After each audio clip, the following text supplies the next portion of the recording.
일어난 일이 아직도 진짜인지 가짜인지 헷갈릴 만큼 충격적인 일이라 이렇게 사연을 올려봅니다. 저는 서울에서 태어나 이상하게도 엄청나게 동생과 차별받으면서 살았던 40대가 된 여자입니다. 제가 차별받고 산 이야기를 하자면 정말 한도 끝도 없습니다.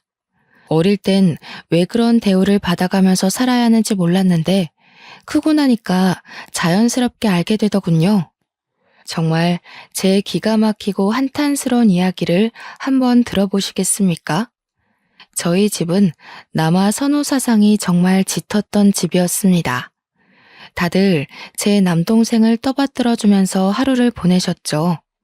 그런데 제 편일 줄 알았던 엄마까지도 아들 하니까 저는 정말 미칠 지경이었습니다. 적어도 엄마만큼은 제 편을 들어줘야 하는 게 아닐까요? 다들 아들 한다지만 엄마도 저와 같은 여자라는 성별을 타고난 사람이니까요. 세상에서 차별받으며 제일 억울하고 슬프고 치사한 게 뭔지 아세요? 바로 음식입니다.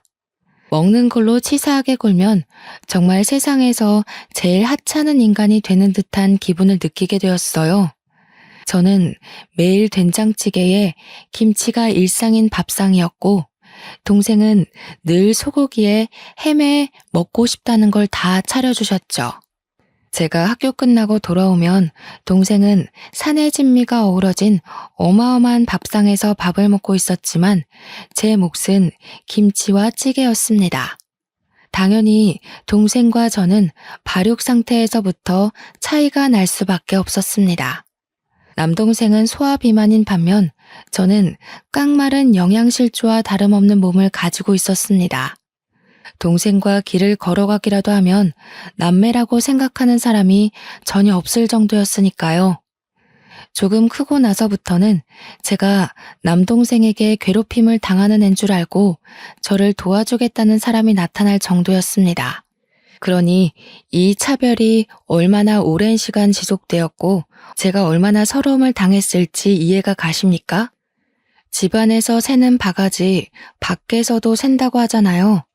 집에서 저를 무시하니까 당연스럽게 남동생도 저를 무시하기 시작했습니다. 아주 엄마랑 둘이 짝짝꿍이 맞아가지고 저를 두고 이래라 저래라 난리를 치는데 하루 종일 서럽지 않은 시간이 없을 정도였습니다. 우리 아빠는 해외에 발령을 나가 있었던 상태라 한국에 있지도 않았고요. 그나마 유일하게 집에서 제 편을 들어주는 아빠가 오랜 시간 부재 상태로 있으니 저는 정말 하루가 지옥 같았습니다. 친할머니고 외할머니고 할 거 없이 죄다 저를 미워하셨어요. 할머니들이 오시면 당연히 우리 똥강아지 내 새끼는 동생을 향한 말이었죠. 시장 갔다가 생각나서 사왔다고 동생에게는 사탕을 하나를 안겨주셔도 제 몫은 단 한 개도 없었습니다. 동생만 데리고 공원에 놀러가고 전시회를 다니시면서 일상을 보내시는 게 취미셨어요. 저는 방 안에 틀어박혀 할 수 있는 거라곤 공부밖에 없었습니다. 다들 놀러 다니느라 바쁜 시기에 저는 공부만 했으니 제 머리가 얼마나 좋았겠어요. 하지만 저를 위해 단 한 푼도 쓰지 않던 엄마는 알아서 잘하니까 끝까지 혼자 하라며 동생에게만 학원을 보내주셨습니다. 이런 차별은 차별도 아니죠. 동생이 소아비만이었던 데다가 남자이기 때문에 체격이 조금 큰 편이었습니다. 살다 동생 옷을 물려받아 입은 사람은 주위에 저 하나뿐이었을 겁니다. 동생이 유행 지났다고 안 입는다고 내던진 옷은 고스란히 제 옷장에 들어오게 되었습니다. 저도 안 입고 싶다, 새 옷 사달라고 하면 없는 형편에 무리한 거 요구한다면서 저한테 멋부려서 어디다 쓸 거냐고 호댓말을 하셨어요. 그래봐야 남자밖에 더 꼬시겠냐며 그렇게 살면 누가 좋아하겠냐고요. 단지 다른 친구들처럼 분홍색 옷, 여성스러운 옷을 입고 싶었던 것뿐인데 제 몸에 맞는 옷을 입고 싶었던 것뿐인데 말이죠. 정말 토가 나오게 힘들었다는 말이 딱 어울리지 않겠습니까? 19살 고3 시절은 더욱더 가혹했습니다. 문제집 하나 사주지 않아서 남들이 다 풀고 버린 문제집을 주워다가 지우개로 박박 지워 문제를 풀었습니다. 담임 선생님께서 오죽 불쌍했으면 교사들에게 주어지는 문제집을 저에게 주시면서 공부하라고 하셨을까요? 저는 그것조차 기꺼이 받아 공부를 했습니다. 친구들은 저에게 동생이 하고 다니는 거 보면 집이 가난한 것도 아닌데 왜 그러느냐 했습니다. 저는 몰랐습니다. 우리 집이 가난한 줄 알았거든요. 저만 보면 돈이 없어서 못 해준다. 돈이 없어서 돈을 벌어와라. 이 말만 반복했기 때문에 우리 집이 가난한 줄 알았습니다. 그런데 동생이 입고 다니는 옷들은 전부 수십만 원이나 하는 메이커 제품이라고 하더라고요. 옷을 사본 적이 없어서 그 값이 얼마인지도 모르고 살았던 거죠. 그렇게 혹독한 고3 시절을 보내고 난 뒤 저는 결실을 맺었습니다. 제가 서울에 있는 유명한 대학에 턱하니 합격을 하게 된 것이었죠. 수능 당일 엄마가 싸준 떡을 먹고 속이 메스꺼려 문제에 집중을 못한 것 치고는 꽤 좋은 성적이었습니다. 제가 대학에 합격했다고 등록금을 주셨으면 한다고 이야기했을 때 온 집안 사람들은 저를 앉혀놓고 못된 말을 했습니다. 어디 여자가 대학을 가려고 하냐부터 시작해서 집안 살림이 빠듯한데 꼭 대학을 가야겠냐고 취업을 하라는 이야기였죠. 거기에 1살 어린 동생이 이제 고3인데 누나가 좋은 대학에 가면 길을 못 펴고 공부를 못할 거라는 이야기까지 덧붙였습니다. 남동생은 머리까지 나쁜 우매한 인간이었음에도 불구하고 저보다 남동생이 대학을 가야 한다는 이야기였죠.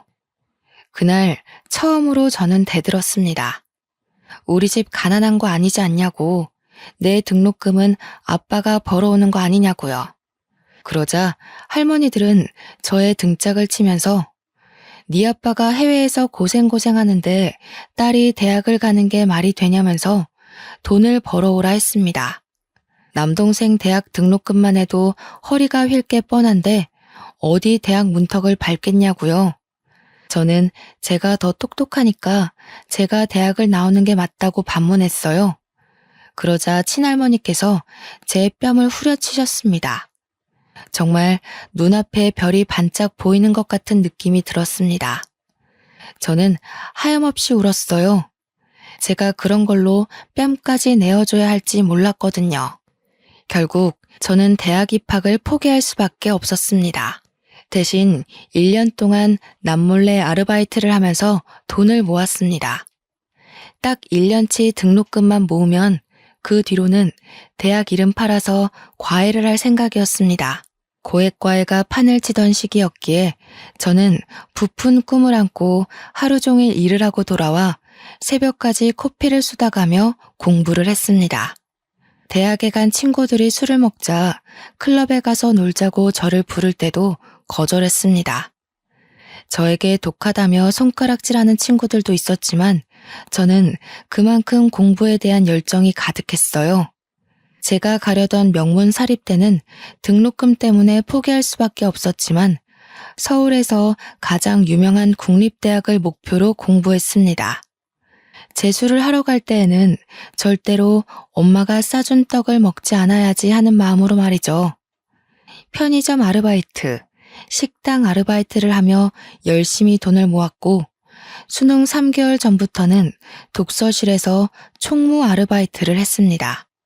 월급은 20만 원 남짓이었지만 하루 종일 공부를 할 수 있다는 장점이 있었어요. 저는 1년치의 대학 등록금이 마련되자 독서실에서 오가는 사람들을 체크해가며 공부에만 몰두했습니다. 그 결과 저는 재수 수능 성적을 올 1등급을 받았습니다. 서울에서 가장 유명하다는 국립대학의 떡하니 전액 장학금으로 합격했습니다. 성적만 잘 맞추면 무조건 장학금이 나온다는 전체 수석만 받을 수 있다는 그 장학금을 제가 거머쥐게 되었죠. 제가 그런 결실을 맺을 동안 제 동생은 탱자탱자 놀았습니다. 그러니 당연히 지방에 있는 이름도 없는 대학교에 가게 되었어요. 집에서 저한테 뭐라고 했는지 혹시 상상이나 가시나요? 동생 기죽이지 말고 대학을 포기하라 하더라고요. 남들은 몇백만 원짜리 고액 과외를 붙여가면서 그 학교에 보내고 싶어 하는데 저는 고작 동생 기죽는다고 포기하래요. 그래서 저는 결단을 내렸습니다. 집을 나와버렸어요. 다행히 장학생 특례로 기숙사를 얻을 수 있었고 등록금으로 모아두었던 돈으로 생활을 하기 시작했습니다. 대학에 다니는 4년 내내 저는 과외로 돈을 벌었고 기숙사 생활을 했으며 학점은 최우수로 유지했습니다. 차별에서 나온 저의 끈질김은 하나도 포기할 수 없는 인내심을 만들었습니다. 그렇게 가족과 인연을 끄는 것과 다름없이 지냈습니다. 간간히 엄마와 할머니에게 연락이 왔지만 좋은 소리는 듣지 못했습니다. 동생 기죽이고 좋은 대학 가서 인연 끊고 사니까 좋냐고, 네가 그 학교에 가는 바람에 동생이 엇나가는 거라는 소리를 들어야만 했죠. 그때만 해도 저는 엄마와 할머니에게 대들 생각을 못했습니다. 그저 제가 참고 살다가 시집을 가면 된다고 생각했으니까요.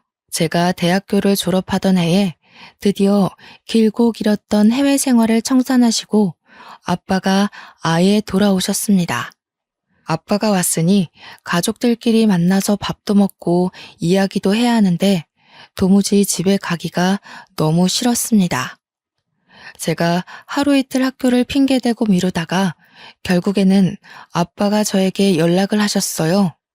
왜 집에 돌아오지 않느냐, 왜 집을 나갔냐 하는 순수하게 궁금함에서 나온 질문이었지만 저는 숨이 턱 막히는 것 같았습니다.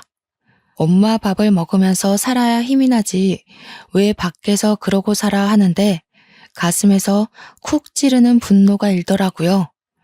그래서 천하태평 해외에서 시간 보내느라 아무것도 몰랐을 아빠에게 와다다 다 쏟아냈습니다. 내가 왜 나가 사냐고? 엄마가 밥 반찬으로 김치밖에 안 주는데 내가 왜 집밥을 그리워해야 돼? 뭘 먹을 게 있어서 집밥 타령을 하겠냐고 내가. 밖에서 사 먹는 게 훨씬 영양가 있고 맛있어. 아빠는 제 말에 놀란 듯 그게 무슨 소리냐고 되물었어요. 마치 제가 김치만 먹고 살았다는 걸 처음 알았다는 목소리였죠. 우리 아빠는 방관자였습니다. 말 그대로야. 김치만 먹고 살았다고. 동생은 맨날 고기 주고 생선 줘도 나는 김치에 찌개만 먹고 살았다고. 내가 왜 체중 미달이었는데? 그러자 아빠는 한숨을 쉬면서 잘 알겠다고 했어요. 그동안 매정하게 아무것도 몰라서 미안하다고 사과까지 했습니다. 아빠가 나를 그렇게 차별한 게 아니었는데 괜히 화풀이는 아빠에게 하고 저는 눈물이 쏟아질 것 같았습니다. 아빠는 정말 아무것도 모르는 바보였어요. 할머니들도 모조리 다 공범이라고 나한테 대학도 가지 말라고 했다고. 내가 왜 그 좋은 대학에 합격하고도 재수를 했는 줄 아냐? 등록금 못 대준다고 해서 그렇다고.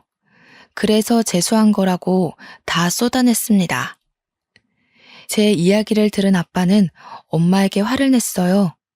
후폭풍이 두려웠지만 속이 얼마나 시원했는지 모르겠네요. 제 나이 25살에서야 드디어 알을 깨고 나온 듯한 기분이 들었습니다. 아빠랑 한바탕 싸운 건지 엄마가 전화를 해서는 저에게 꼭 그걸 말로 뱉었어야 했냐고 저에게 화를 냈습니다. 아빠가 어떻게 대학 등록금도 주지 않아서 애를 저 고생하게 만들었냐고 했다는데 그거야말로 제가 잘못한 게 아니잖아요. 엄마가 맨날 돈 없다 하면서 이름 모를 대학에 간 동생 자취방 얻어주고 생활비 대주고 하느라 돈이 없는 거죠. 저는 엄마한테 다 이야기를 했어요. 내가 차별받고 자란 게 어떻게 마음의 병이 되지 않을 수 있겠냐고요. 저한테 키워준 은혜도 모르고 아빠와 자기 사이를 갈라놓으려고 한대요. 어떻게 엄마라는 사람이 저한테 그런 소리를 할 수 있을까요? 멀리서 아빠가 엄마한테 또 내 딸한테 전화해서 뭐라 하는 거냐고 성질을 부리는 소리가 들렸습니다. 엄마는 서둘러서 전화를 끊으셨고, 저는 속으로 아빠를 응원했습니다. 당연히 서울에서 제일 좋은 국립대를 졸업했는데 취직이 힘들었을까요? 저는 대기업에 떡하니 취직을 했습니다. 제가 취업을 하는 동안 남동생은 학사 경고를 맞고 졸업장도 받지 못한 채로 미루던 군대에 갔습니다. 그렇게 가기 싫다고 난리를 치고 미루더니 24살에서야 겨우 군대를 간 꼴이었죠. 자기보다 어린 선임들에게 머리를 조아려야 한다고 너무 힘들다고 매일같이 엄마한테 우는 소리를 했대요. 근데 우리 엄마 정말 매주 면회를 가더라고요. 코앞에서 자취를 하는 저를 보러 온 적은 단 한 번도 없었으면서 그 흔한 반찬통 한 번 줘본 적 없으면서 남동생 면회 갈 때는 정말 바리바리 싸들고 간대요. 그러더니 저한테 친구들 좀 데리고 면회 가서 동생 면을 살려주라는 거예요. 주위에 예쁜 친구 하나 없냐면서 공부만 하더니 죄다 안경잡이들 만나는 거냐고 소리를 지르는 거 있죠. 동생 선임들이랑 소개팅도 시켜주고 해야 동생이 편할 거 아니냐는데 도대체 제가 왜 그래야 하는지 이해가 안 갔어요. 제가 무슨 마담뚜예요? 그런 거라게. 저는 대기업 취업과 동시에 잠시 들어가 살고 있던 고시원을 청산하고 원룸 전세 계약을 했습니다. 집에는 죽어도 들어가기 싫고 어차피 도움 요청해봐야 1원 한 푼 보태줄 마음 없는 거 뻔히 알아서 전세 대출을 받아서 들어갔어요. 아빠만 모든 걸 알고 난 뒤 저한테 미안해 하셨죠. 그래도 전세금 조금 보태줬어야 하는 건데 하시면서요. 전세 대출해봐야 얼마 안 되는 돈이라 착실하게 갚아 나갔습니다. 한 3년쯤 지났을까요? 돈 모아가며 열심히 착실하게 살고 있었던 저에게 엄마가 갑작스럽게 연락을 했어요. 명절 때 아니고서야 서로 연락도 없이 지냈는데 뜬금없이 연락에 무슨 일 있나 싶어서 받았죠. 너는 그 큰 돈 벌면서 어떻게 집에 생활비 한 푼도 안 줄 수 있니? 내가 그 집에서 살고 있는 것도 아닌데 무슨 생활비를 드려요? 명절 때 되면 용돈 드리잖아요. 내가 키워준 몫이라도 내놔라 그럼. 내가 그 돈 받아서 써야겠다. 제가 미치지 않고서야 그 돈을 왜 엄마에게 주겠습니까? 키워준 몫이라고 해도 옷 한 번 제대로 사준 적 없는 엄마한테 제가 왜 돈을 줘야 하나요? 그래서 저도 먹고 살기 빠듯한 처지라 안 되겠다고 했습니다. 너 원룸 살고 있다고 했니? 아무리 원룸이라지만 요즘은 평수가 좀 다양하다고 하던데 둘이 살기 괜찮니? 저는 갑자기 저희 집을 물어보는 엄마가 수상했습니다. 제대로 대답하지 않고 미적거리고 있자 엄마가 진짜 용건을 딱 뱉더라고요. 우리 훈이가 너네 집 근처에 있는 인쇄소에 취직했다고 하더라. 본가에서 출퇴근하기가 힘드니까 같이 살았으면 좋겠네. 엄마, 말이 되는 소리를 좀 하세요. 원룸인데 다 큰 남동생이랑 같이 살으라고요? 거기다가 우리 집 좁아서 침대 2개 못 들어와요. 못 들은 걸로 할게요. 그러면 네가 본가에서 출퇴근하고 훈이한테 집 양보해라. 우리 훈이 몸도 성한 곳이 없는 마당에 출퇴근까지 멀면 너무 힘들어서 안 돼. 누나가 돼서 그 정도는 양보해야지. 그래서 저는 전화하지 말라고 이런 전화하실 거면 앞으로 차단하겠다고 냉정하게 말한 뒤 전화를 끊었습니다. 그리고 아빠한테 바로 전화를 걸어서 차라리 자취방을 구해주던 차를 구해주던 신경 안 쓸 테니까 제발 저한테서 관심을 좀 꺼달라고 했어요.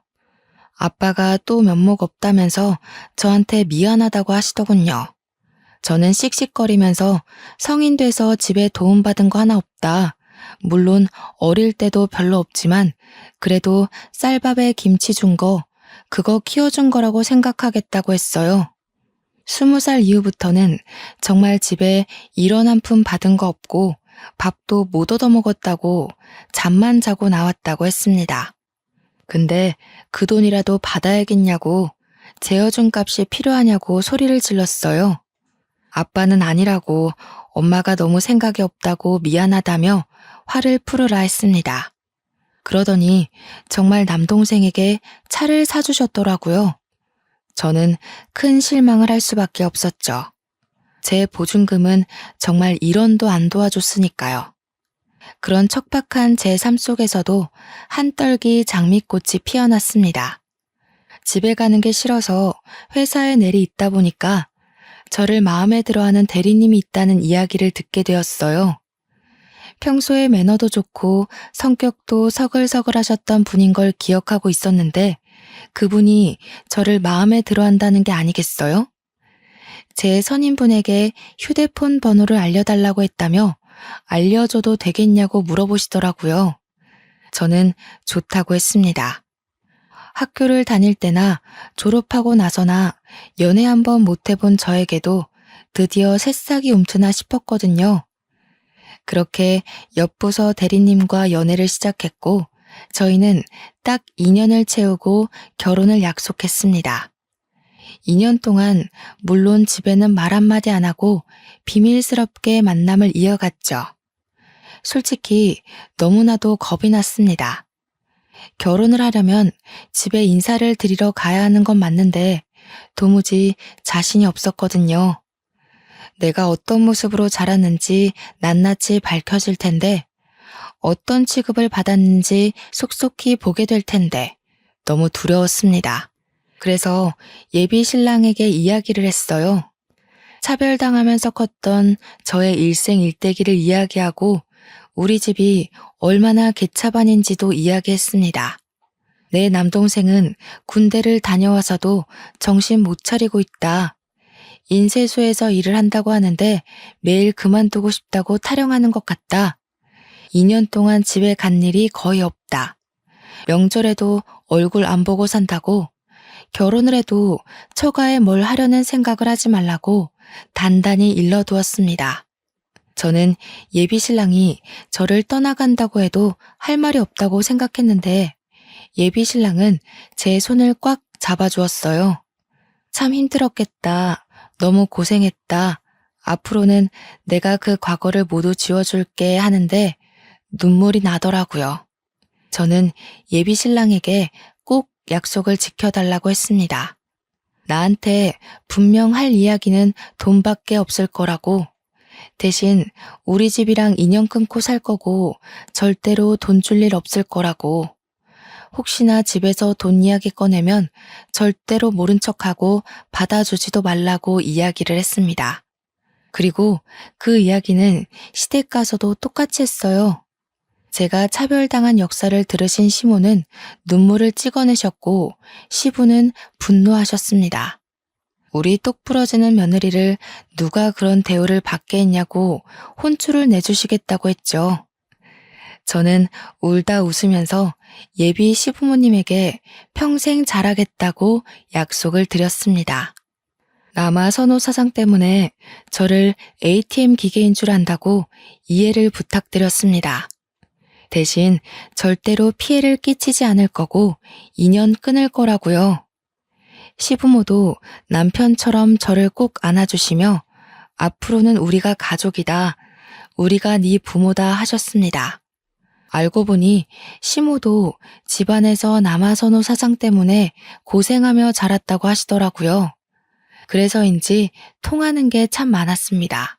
그렇게 오지 않길 바랐던 상견례 날이 되었습니다. 제가 딱 걱정했던 대로 우리 엄마는 인사가 끝나기 무섭게 돈 이야기부터 꺼내셨습니다. 미리 말씀드리긴 했지만 제 얼굴은 완전히 굳어졌고 시부모는 엄마의 이야기보다 저의 표정에 더 집중을 하시더라고요. 혹시라도 제가 상처받을까봐 걱정하시는 눈치였습니다. 집은 몇 평으로 구해주실 거예요? 예물은 혹시 리스트 뽑으셨나요? 우리 애가 평생 꾸미는 거에 관심이 없어서 아마 예물 봐도 잘 모를 겁니다. 제가 보고 골라도 상관없으시겠죠? 정말 말끝마다 돈, 돈, 돈. 난리도 아니더라고요. 제가 주먹을 불끈 말아쥐고 속에서 튀어나올 것 같은 말들을 꾹 참고 있는데 시모가 저를 빤히 보시는 겁니다. 그러더니 저를 향해 한번 웃어주시고는 엄마에게 말을 쏟아내셨어요. 예단비는 얼마 보내실 겁니까? 평소에 맞춰서 혼수는 잘해주실 수 있죠? 예단비요? 그런 이야기는 따로 물어본 적이 없는데 어차피 우리 딸이 모아둔 돈이 있으니 거기서 예단비 할 거예요. 시부모님 얼굴이 확 굳어지시는데 저도 여기서 가만히 있으면 안 되겠다 싶었습니다. 아빠는 엄마를 말리고 있고 음식에 눈이 멀어서 밥만 쉼없이 처먹는 남동생을 보면서 부끄럽기까지 했어요. 저희 반반 결혼할 거예요. 집도 대출받아서 반반 나눠 갚을 거고 예단 예물도 없이 결혼하겠습니다. 서로 아무것도 준비하지 말고 저희가 하는 대로 지켜보시면 될 것 같아요. 받을 건 받아야지. 내가 줄 게 없는데 뭘 받아. 지렁이도 밟으면 꿈틀거린다고 제가 상견례 자리에서 냅다 소리를 지르니 엄마가 눈만 껌뻑하시면서 아무 말도 못하셨어요.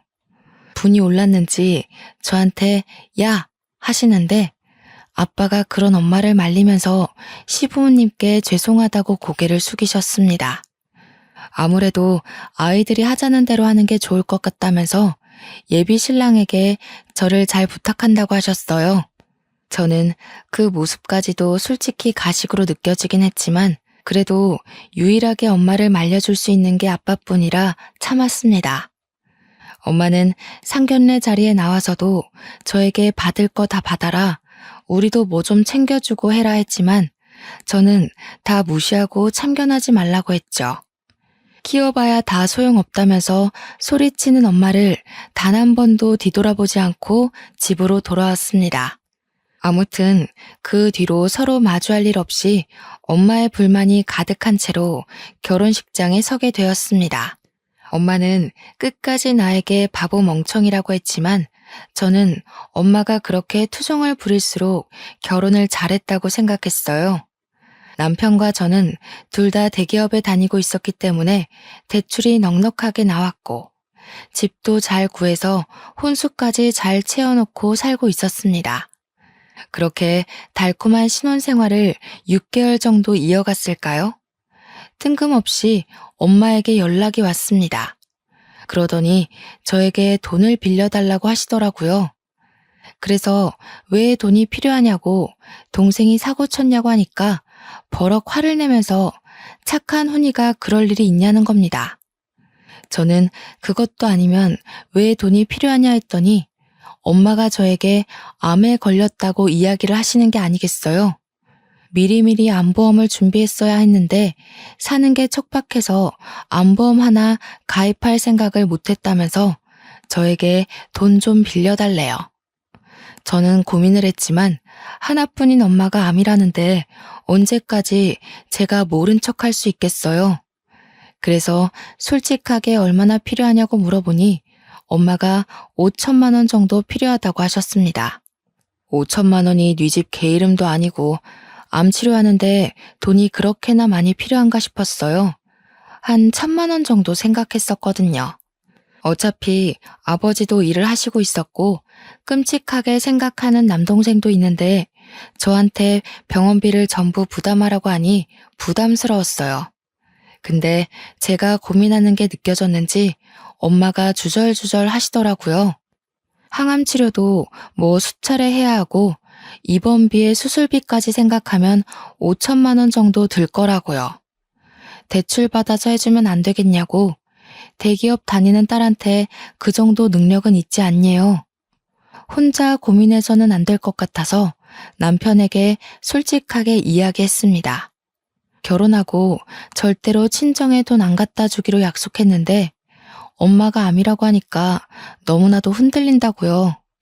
남편이 저한테 아무리 그래도 천륜을 끊는 건 아닌 것 같다고 대출을 받아서라도 해드리자고 했어요.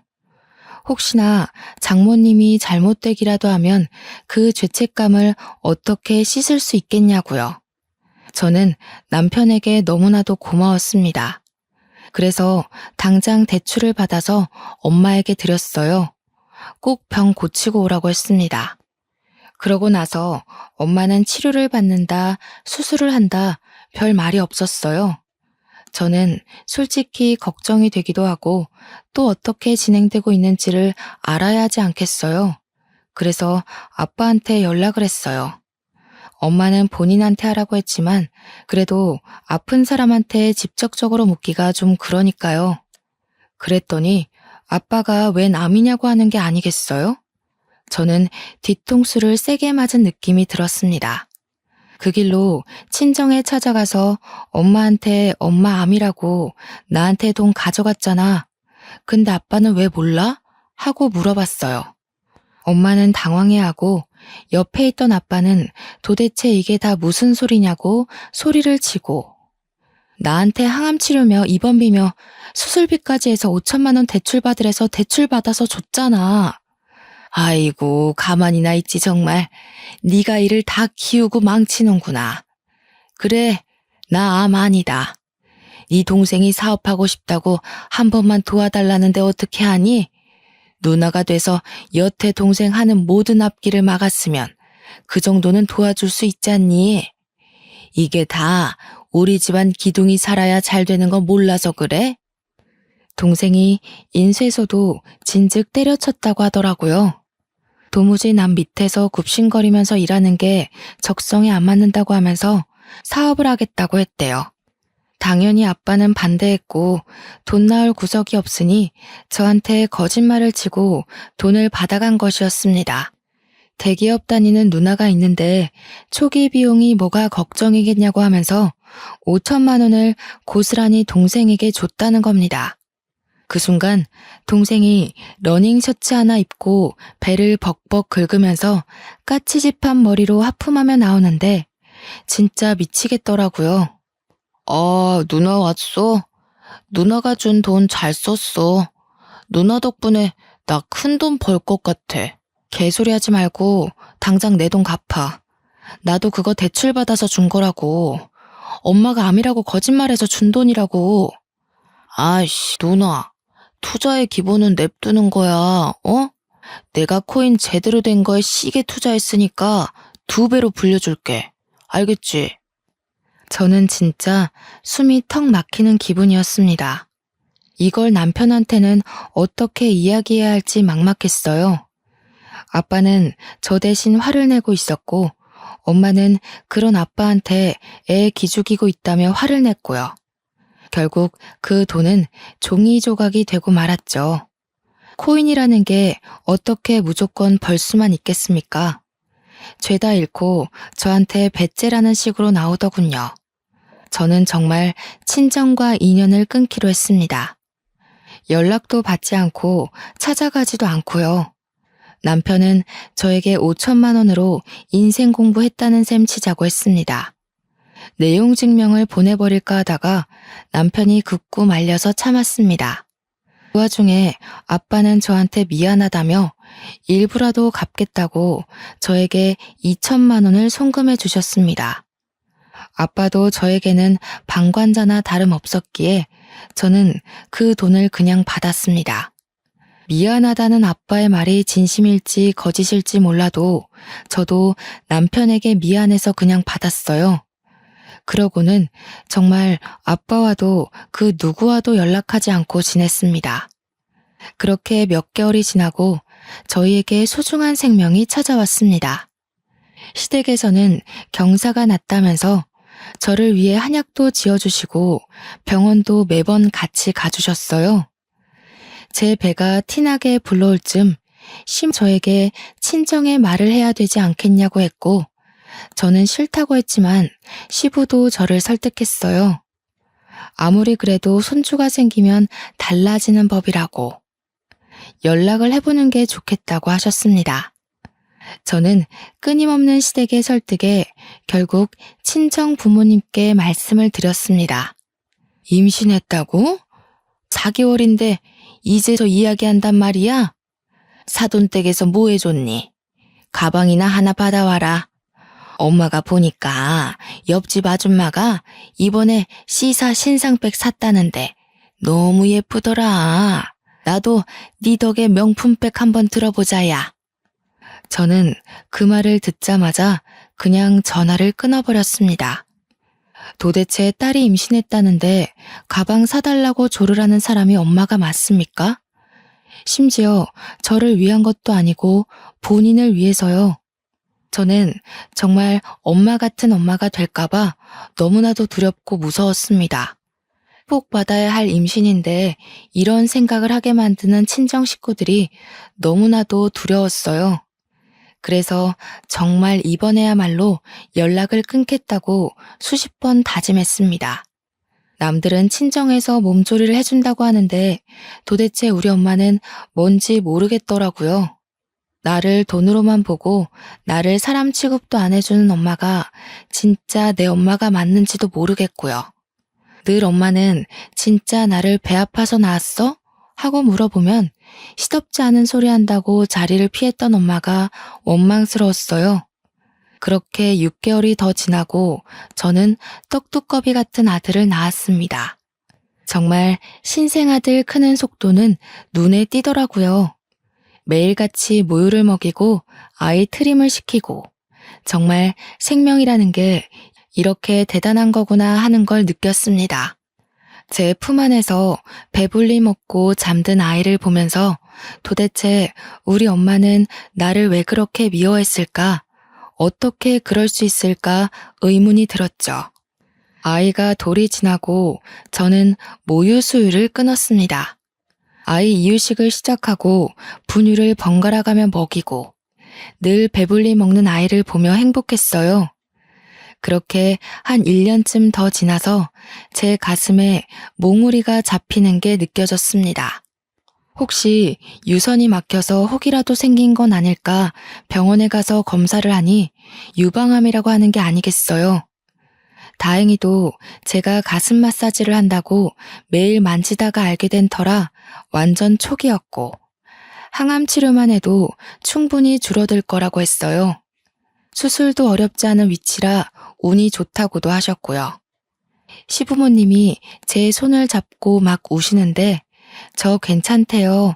너무 걱정하지 마세요 하면서도 참 마음이 이상했습니다. 우리 부모도 나를 잡고 이렇게 서럽게 운 적이 없는데 우리 시부모님은 모자란 며느리도 너무 사랑해 주시는구나 하면서 뭉클했어요. 괜찮다고 했음에도 불구하고 제가 바람 불면 날아갈까 제 손을 꼭 잡고 부모님 대신 저와 함께 병원을 다녀주셨습니다. 우리 며느리 고생하면 안 되는데 마음에 병이 있어서 이랬나 보다 하시는데 눈물이 찔끔 나더군요. 언제까지 숨길 수는 없는 일이라 아빠에게만 이야기를 드렸습니다. 제가 유방암이래요. 수술하면 괜찮을 거라고 하는데 혹시 몰라서 이야기를 드려요 하고요. 아빠는 정말 어쩔 줄 몰라 하셨습니다. 조금 훌쩍이는 것 같기도 하셨고요. 그런데 그날 저녁 엄마한테 연락이 오더라고요. 낮게 깔린 목소리로 할 말이 있으니 집으로 왔으면 좋겠다고 하셨습니다. 얼굴 좀 보고 이야기하자고 하셔서 애기도 보여줄까 싶어서 우리 아들을 데리고 남편과 함께 친정에 갔어요. 아빠는 손자가 오니 신이 나셔서 아이 보느라 정신이 완전히 팔리셨죠. 우리 남편은 아빠 옆에 붙어서 아들의 재롱을 열심히 보고 있었어요. 엄마는 저를 살짝 부르더니 앉아보라고 하시더군요. 무슨 말이 나올지 몰라서 솔직히 조금 긴장이 되긴 했습니다. 예, 너 암이라며? 보험금 얼마 나온다니? 네 동생 완전 다 죽어간다. 투자 그거 망해가지고 아빠도 네 동생 얼굴을 안 봐. 이번에야말로 제대로 일어설 수 있다는데 좀 도와주렴. 그게 암 걸린 사람 앞에서 할 이야기입니까? 그것도 딸이 아프다는데. 보험금을 동생에게 투자하라는 게 정말 사람의 입에서 나올 수 있는 말인지 이해가 안 가더군요. 죽어가는 사람은 나고 동생은 그 사이에 살이 더 쪘는데 어떻게 그런 말을 할 수 있는지. 그래서 저는 정말 참지 못하고 소위 말하는 지랄을 했습니다. 도대체 나한테 왜 그러는 거냐고 제가 큰 소리를 내면서 다 말했어요. 나한테 돈 빌려간 게 얼마인지는 알고 지금 그런 소리 하는 거야? 엄마는 진짜 내 친엄마가 맞아? 새엄마도 나한테 이러진 않을 것 같아. 어떻게 아픈 딸한테 그런 소리 할 수 있어? 보험금을 내놓으라고? 예, 나도 내가 뭐 너 키우고 싶어서 키웠니? 방에서 헐레벌떡 나온 아빠가 엄마를 향해 조용히 하라고 소리치더군요. 우리 남편도 아이를 안고 무슨 일인가 싶어서 방에서 뛰쳐나왔고요. 제가 빨개진 눈으로 씩씩거리고 있으니 슬그머니 제 옆에 서주었습니다. 뭘 조용히 해? 내가 틀린 말해요? 돈 좀 달라는 게 왜? 딸도 아닌 거 평생 키웠으면 돈 좀 받아도 되지. 왜 나만 나쁜 년 만들고 그래? 그게 무슨 소리야? 내가 엄마 딸이 아니라고? 그래 이년아. 너 태어나자마자 네 엄마 죽고 너네 친할머니가 나랑 네 아빠 중매 서서 결혼한 거야. 나라고 애 딸린 호랩이랑 결혼하고 싶어서 했겠어? 내가 너 키워준 걸 고맙게 생각해. 그 말에 저도 남편도 손만 벌벌 떨었습니다. 어쩐지 아빠가 저한테 계속 미안해 하시는 게 이상했어요. 엄마가 모든 걸 다 털어놓고 아빠는 그 충격으로 쓰러지셨습니다. 갑자기 혈압이 오르는 바람에 내 혈관에 문제가 일어난 것이었어요. 모든 게 다 제 탓으로 느껴졌습니다. 아빠의 갑작스러운 죽음이 저를 그렇게 만들었어요. 장례식이 끝나고 하염없이 눈물을 흘리고 있는데 엄마, 아니 새엄마가 저를 향해 다가오더군요. 예, 너 때문에 내가 팔자에도 없는 과부가 됐다. 네 아빠 그리 죽고 이제 나는 어찌 살겠니? 네가 우리를 좀 책임져야겠어. 그게 키워준 값 갚는 거라 생각해. 이 미친 아줌마야. 키워주면 다 엄마야? 그리고 내 자랄 동안 뭘 해줬다고 키워줬대? 이래서 검은 머리 짐승은 거두는 게 아니라던데 어쩜 그 말이 딱 맞니? 내가 너 먹여주고 입혀주고 했잖아. 우리 아들만 챙겨도 모자랄 판에 그러니 이제 은혜를 갚으란 말이야. 나 아줌마한테 은혜 입은 거 없어. 내 친엄마도 아닌데 내가 왜 당신을 부양해야 되는데? 그 잘난 아들 새끼 데리고 재미나게 살아봐. 앞으로는 우리 얼굴 보지 말고. 알겠어? 새엄마는 아빠의 납골당 앞에서 저에게 죽일 년이니 뭐니 소리를 지르고 난리를 쳤어요.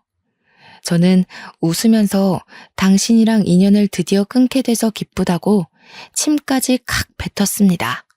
아빠의 납골당 앞에서 이런 소란을 일으킨 건 죄송스럽지만 저도 어쩔 수 없었어요.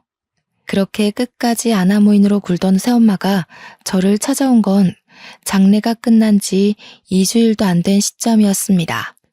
저에게 살려달라고 울고불고 빌더라고요. 알고 보니 아빠의 사망보험금이며 모든 보험의 수혜자가 전부 제 이름으로 되어 있었던 거죠. 수억의 보험금이 전부 제 몫이 된 거예요. 엄마는 그 돈 달라고 그러고 저는 못 주겠다고, 절대로 한 푼도 주지 않겠다고 강경하게 대응했습니다. 집에 찾아와서 깽판 부리고 남동생은 저 스토킹하듯 쫓아다니고 결국 경찰서에 신고를 했죠. 특히 남동생은 제 일거수일투족을 쫓아다니며 사진으로 남겨놨던 게 발각되어 실형을 살게 되었습니다. 새엄마도 결국 저를 해코지하려고 했던 정황 증거가 밝혀지며 모자가 나란히 징역 1년을 받게 되었어요. 재판이 끝나는 날 남편을 붙잡고 얼마나 울었는지 모르겠네요. 그동안 차별받았던 일들도 생각나고 어떤 마음으로 나를 향한 범죄를 계획했는지 소름까지 돋아나서요. 어떻게 친딸은 아니지만 갓난아기 때부터 지켜보고 한 집에 살던 아이에게 그런 범죄를 계획했는지 저는 모든 재판이 끝나자마자 바로 신변 보호 요청을 했고 휴대폰 번호를 바꾸어 버렸습니다. 시댁 도움으로 이사까지 마치고 나니 이렇게 속이 시원할 수가 없네요. 비록 저에게 아빠는 끝까지 방관자였지만 보험금이라도 남겨주셔서 고마운 마음이 남긴 하더라고요. 이 돈으로 제 하나뿐인 아들 잘 키우며 남편과 행복하게 시부모님의 노후를 편안하게 챙기며 살 겁니다. 아무리 남의 딸이라지만 마음으로 받아주신 시모도 있는데 평생을 살아도 새엄마의 행동은 도저히 이해가 가질 않을 것 같네요. 제가 당한 일은 아마 제 평생이 가도 지워지지 않을 것입니다. 어디 가서 털어놓기도 부끄러운 일이라 꽁꽁 숨길지도 모릅니다. 섞인 핏줄이라도 동생인데 저를 스토킹하고 제가 잘못되기만을 빌었다는 게 너무 화가 나고 무섭네요. 저는 이 일을 계기로 아무리 가족이라는 틀 안에서 반평생을 부대끼며 살았어도 가족이 될 수 없는 관계도 있다는 걸 알았습니다. 가족이 된 지 몇 년 안 된 우리 시댁 식구들과 남편이 더 가족처럼 느껴지는 이유이기도 하겠죠. 제가 당한 일들을 모두 아시고 우리 시부모님이 얼마나 제 걱정을 해주셨는지 몰라요. 평생을 옆에서 제가 보필해도 부족할 것 같습니다. 저는 앞으로 제가 가족이라고 생각하는 사람들만 챙기면서 살 겁니다. 그들과 함께 좋은 일만 생각하고 좋은 것만 보고 살아보려고 합니다. 여러분들에게도 좋은 일만 보고 느낄 수 있는 날이 오길 바랍니다. 긴 사연 들어주셔서 감사합니다.